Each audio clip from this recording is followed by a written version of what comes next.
What can discrimination, hardship, and resilience teach us about navigating COVID with courage and grace? Join Rukka Sombolinggi of AMAN, Indigenous Peoples Alliance of the Archipelago in Indonesia, to receive deep wisdom on how we can navigate pandemics and climate change. If you're excited about this video, please hit the like button.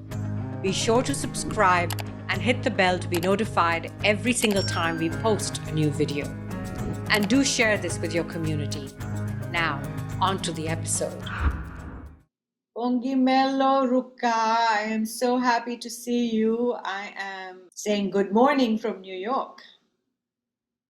Bongimelo Mallika, good evening from Indonesia.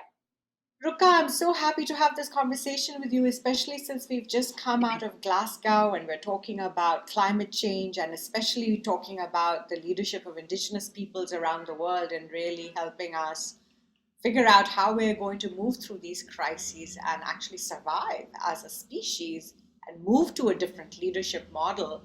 And you have been in the leadership of the indigenous movements in Indonesia for many years. Can you tell us a little bit about Amman and what you do? Yeah, thank you, Mallika Bongimelo from Bogor. My name is Rukka Sombolinggi. I belong to the Toraja people. It's in the heart of Sulawesi Islands, and we are from the mountain people, and we very well known for our culture, that the death culture rituals, and also our buffalo, water buffalo. I've been the Secretary General of AMAN, Indigenous Peoples Alliance of the Archipelago, since March 2017. And we will have our next election, hopefully next year, October. AMAN is Indigenous Peoples Organization. It is composed of communities, indigenous communities from all over Indonesian archipelago. At the moment, our members is around 2,500 indigenous communities.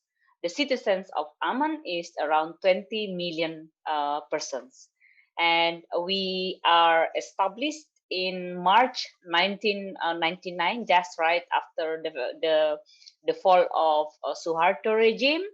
And ever since, we've been evolving, moving forward, sometimes one step forward, 10 steps backward. But that's the dynamic of indigenous peoples movement in Indonesia. And I think that's the brief descriptions of Amman. That's a huge organization. I mean, that is a very large constituency of people, and that's a lot of responsibility that you are shouldering and the leadership that you are playing. I know that in our previous conversations, we've talked about the idea of resiliency in leadership and also how leadership in indigenous societies is often different than the way in which we think about leadership, perhaps in corporate arenas or even in other ways of organizational structures. Can you talk a little bit about what leadership means to you? I grew up in a traditional Toraja community. I was born in Toraja and grew up. My family, we are also coming from the leaders' family. My father and my mother as well. Because they are from a different community. So I have also from my mother's side the leadership's family, and also from my father's side, they happen to be in different community. And in Amman, what I believe as a leadership, we believe in collective leaderships. Yeah. So from early beginning, and also this is what I learned from my background as Toraja indigenous peoples are there is no single leaders. Yeah, it's always coming from a collective leaderships.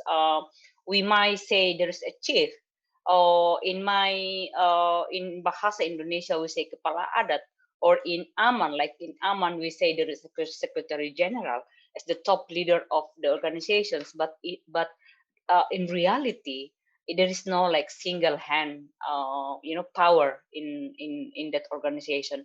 And I think what Aman embraced and follows so far is the reflections of the collective leadership of indigenous peoples in Indonesia, and I believe also in other parts of the world, where the leadership is actually coming from the spirit, from the value, from the terms, from the cause that we fight together, and we set our goals, we set our where we are going, our destinations together, and that's where we have the what we call leaders to help us navigate through. So we are like in one big boat. I always love to use that examples, like in one boat, and then we have a captain with the wheel. Then but captain will not work alone. It's all about gear up the engines, getting the screen, getting the crew all together, and even passenger. So that's I think that's the how can I describe the leadership of indigenous peoples, especially the Toraja, and also that's also what I see in the leadership of Amman. So sometimes when people say, "How what do you see your leadership?" and say, "I don't have my own leadership." Because the leaderships in Amman coming from the organization, coming from the members, coming from our elders, of the wisdom of elders. I'm reflecting on what you're saying about leadership in this context and how you see us all being part of this collective, this big boat where everybody plays a role, everybody plays a part. And certainly we are at this place on our planet right now where I think more and more people are beginning to understand that. Um, I know that climate change has been a very, very important issue in your own work. And I'd like to hear about what you think we need to be doing as humans on this planet to really address what we have done. Yeah, we are in the time when we are at the very crossroad. Yeah, we create our own crossroad, and we only have one option: that are we going are we going to fall, or are we going to survive? And I think that's where we are now. We were all expecting that Glasgow COP will get our leaders together and listening to the voice of indigenous peoples and local communities, and also poor people, women, and young generations, and get ourselves together to navigate through this difficult time.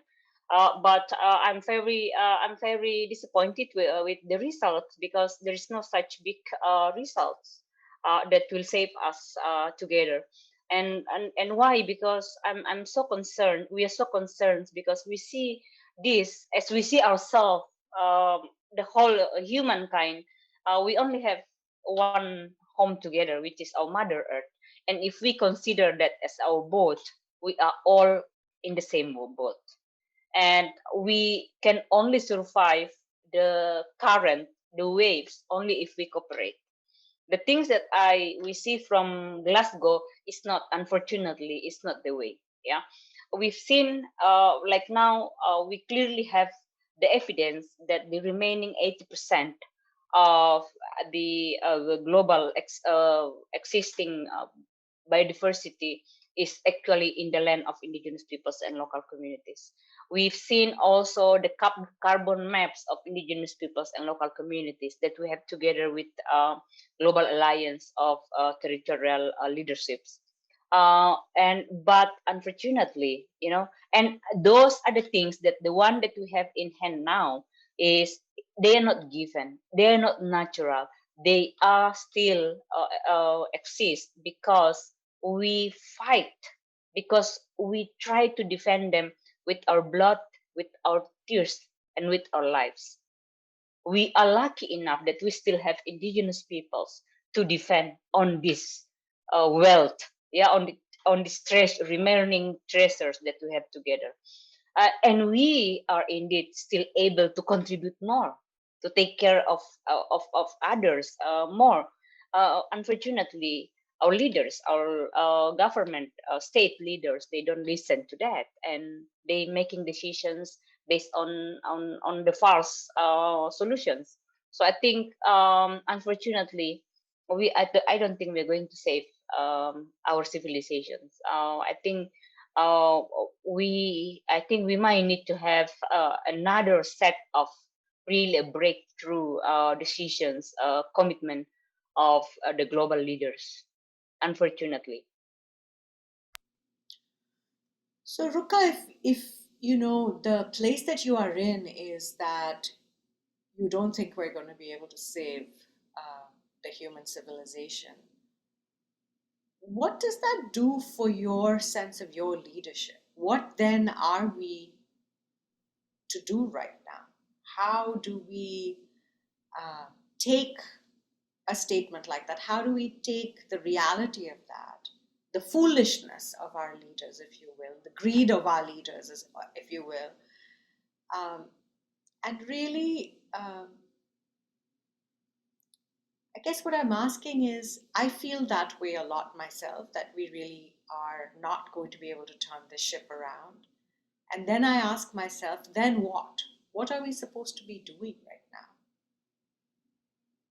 now? Yeah, I on the side of indigenous peoples and local community, of communities, we have been always committed to do things not just for ourselves but for Mother Earth, because we also think that beyond our community there are also other people that will suffer if we misconduct, if we treat our environment, our Mother Earth in the wrong way.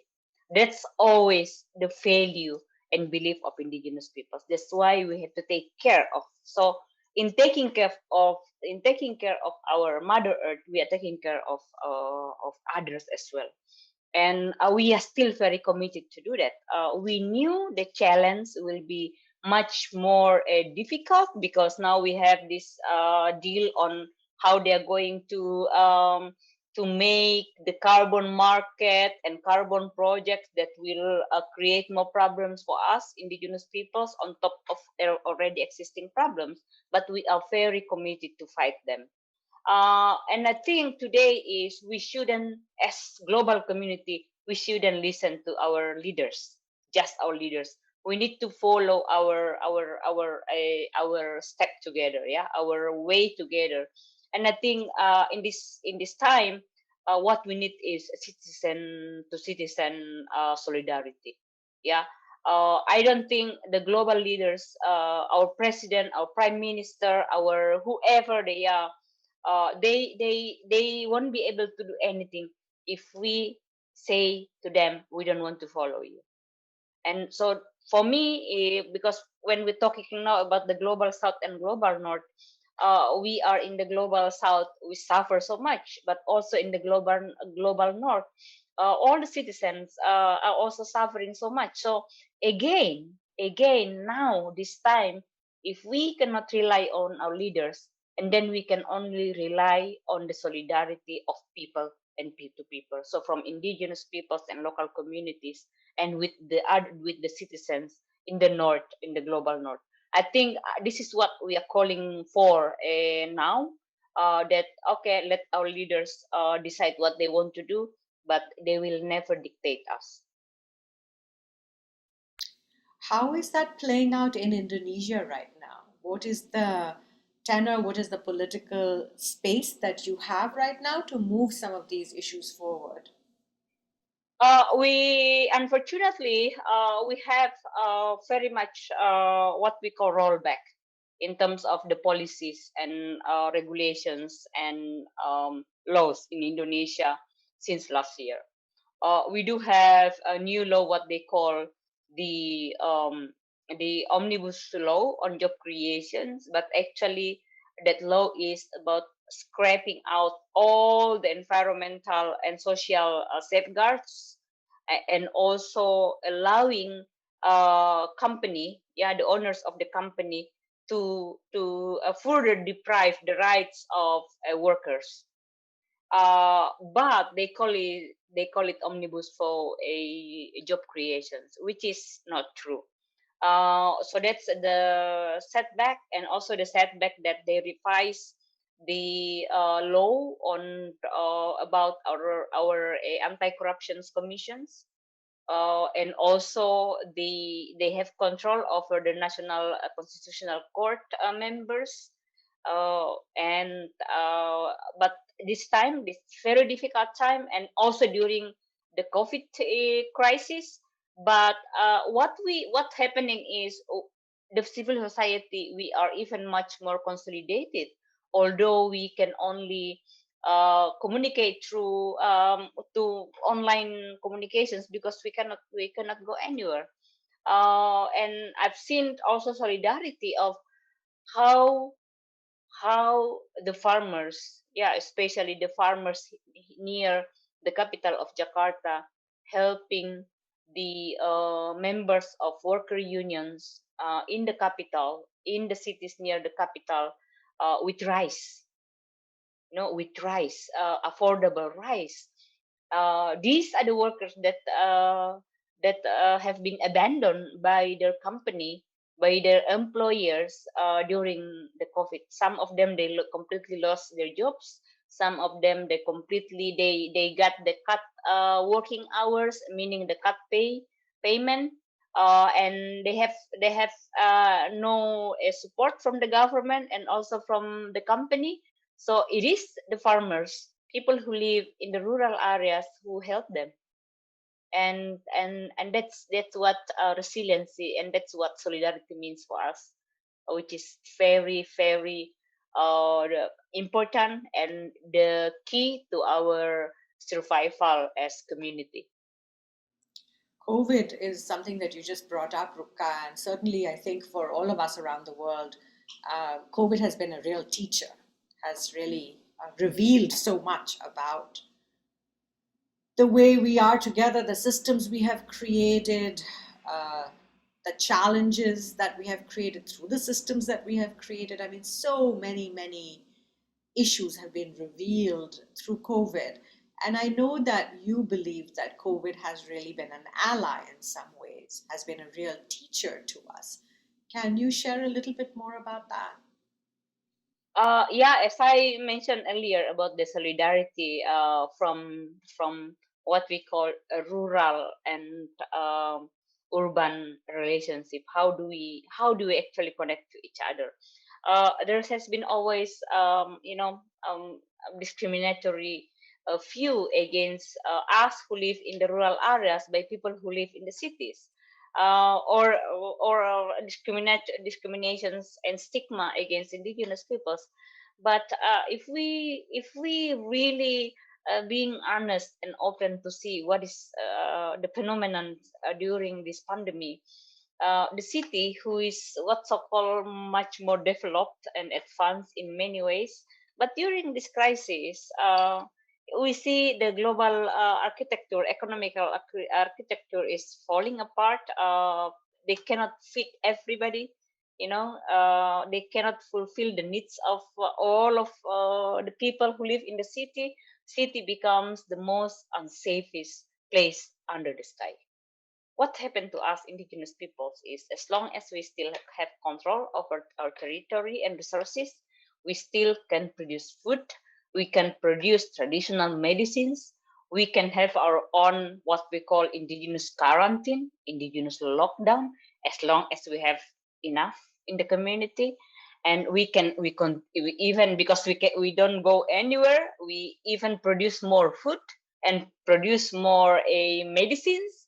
And all these beautiful things is happening. We already have the young peoples who have gone back to the community. They establish our what we call indigenous learning centers, indigenous schools. We have women's groups who comes together and and plan, and they build their own what we call small enterprise. The young people, we are more productive during this pandemic, during this COVID crisis. We even have, if we have more than enough food, we give it out to people in the city, to our neighboring community who don't have enough food. And this is we are very happy to do that, because we know they are in need, and these are the people who live in the city. that is being helped out. So that's why I say COVID in some way is our friend, because they confirm some of our things that we already fighting for so far. They give us answers. They reveal our weaknesses, and they reveal also our strength.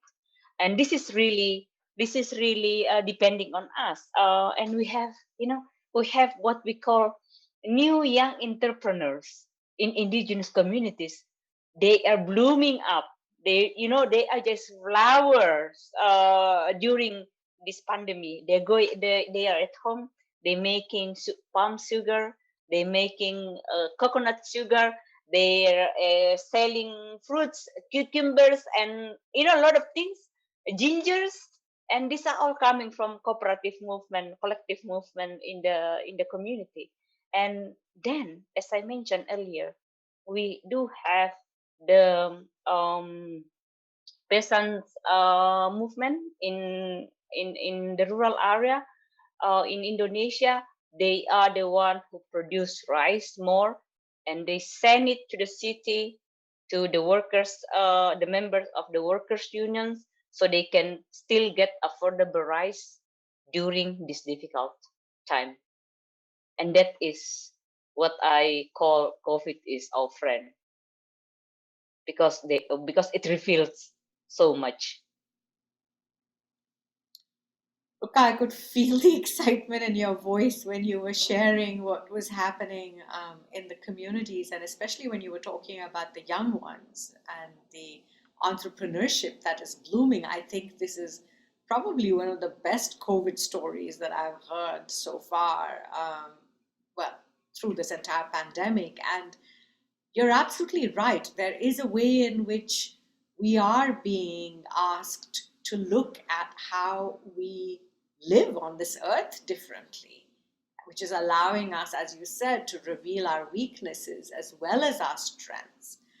So, Rukka, do you think that there is more and more openness to Indigenous ways and Indigenous learning in the world? Are you finding that there are more people that are interested in learning from Indigenous communities in Indonesia and around the world about how we might live on this planet differently? We do have actually some of the very like-minded government, like the Ministry of Educations and Cultures, the Ministry of Health. They are willing to learn, but they don't have the much authority to execute or to help indigenous peoples in more a how you call it in the how do I call it, in the more substantial way. Unfortunately, yeah, because in Indonesia, the powerful one is the one who ally with the private sectors.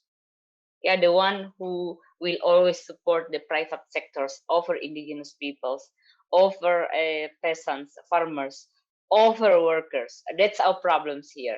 But I strongly believe, because we have heard so much interest from non-government sectors, yeah, from the organizations of mothers, of women, of the young people in the city who are so excited, and they realize, they say, oh wow, we've never heard about this. Oh, this is beautiful. So I think that's why I believe, really, Malika, the strength of this, the more on the connections of people in the rural area and people in the city directly.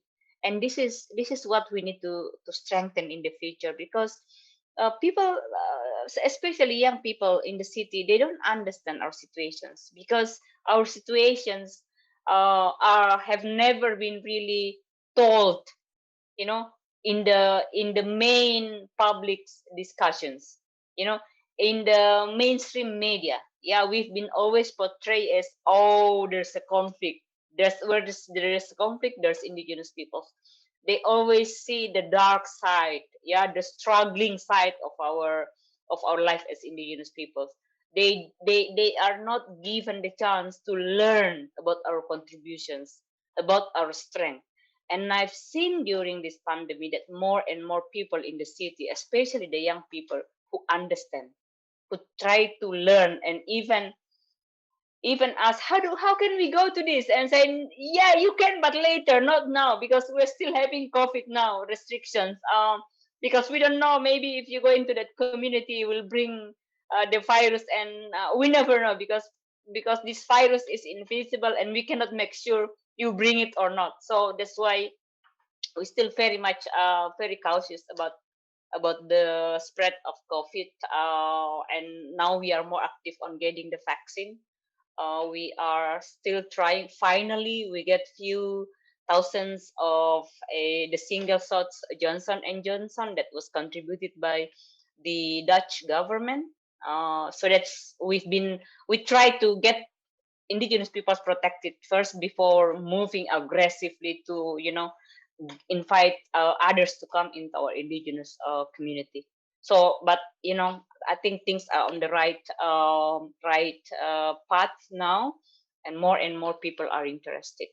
Rukka, if you had any wisdom that you wanted to share about leadership in this time, what would you say to people who are listening to us right now? What are the kinds of attributes that leaders need right now to really show up for the world, for this earth? I think we don't need selfish leaders now, and we also need examples.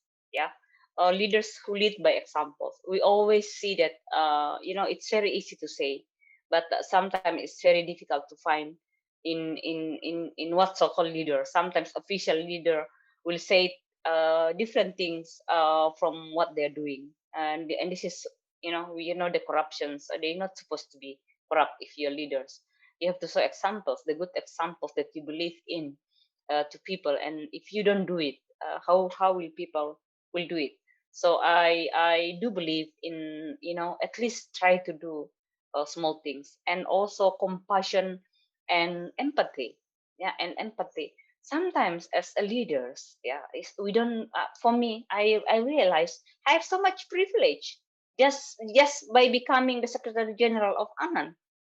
I have privilege that I can work from home. Yeah, working from home is privilege now, but for many, they cannot afford working from home. Yeah, people who live on the streets, they cannot afford. Or just like my friends in the office, some of them, even though they have the facility to work from home, but they still have to go out because of some of the things. People in the cities, yeah, they do scare, they do want to uh, be protected from the virus, but they simply have no options. So the leaders, I think we need to have the empathy. Yeah, because empathy, only empathy, that will make us able to put ourselves in other shoes, and then understand other situations from the right perspective. Otherwise, we sometimes measure others with the wrong measurements. So I think that's what we need: empathy, and also leaders that can bring people together, because I understand the situations, different needs, different commitments. And we know that where we are going, and with all these different opinions and aspirations and situations, we need to bring together. As I mentioned earlier, we need to have this as a captain of the big boat. And I truly believe with the leadership of indigenous peoples, the leadership of my elder um, in the organizations, the wisdom of our elder from the indigenous community. Those are the examples that we really need to look into. The examples of leaders. Thank you, Rukka. This has been a really important conversation, I think, for us to really understand the importance of what Indigenous styles of leadership can teach us about reciprocity, resilience, empathy, generosity, moving away from selfishness, really being able to put ourselves in other people's shoes to understand how we can create a world where we honor this earth and honor one another and figure out how to be in this boat together, because it's the only one we have, right? Yeah, that's the only one we have. And unfortunately, if we sink, if the boat is sick, I don't know who will. I mean, if will ever be anyone of us will survive. But yeah, that's why, Mallika, I really believe on the leadership of people in this time. Yeah, because I cannot rely on the leadership of what so-called leaders now. Yeah, official leaders. We all I have to cannot become really. leaders. We all Yeah, need to be leaders right now, is what you're saying. at We all least, need to be at leaders. least we have to become the leaders of our own individual destiny. Yeah, and we need to believe that, because some people, they feel like, oh my, what is my destiny? Oh, my destiny will be depending on my jobs. No, it's not. Yeah, it's not. It's our destiny. We can decide our future. It's in our hand. Yeah, it's not in the hand of our bosses. It's in our hand. Thank you, Rukka. It's in our hands. It's in our hands. Thank you so much. Thanks for listening to the show. Leadership Moves is made possible by the Build program of the Ford Foundation. To join my community, please subscribe to my newsletter by clicking the link on the screen or in the description below. And if you enjoyed this video, be sure to subscribe to the channel and check out our recommended videos here on the screen. See you next time.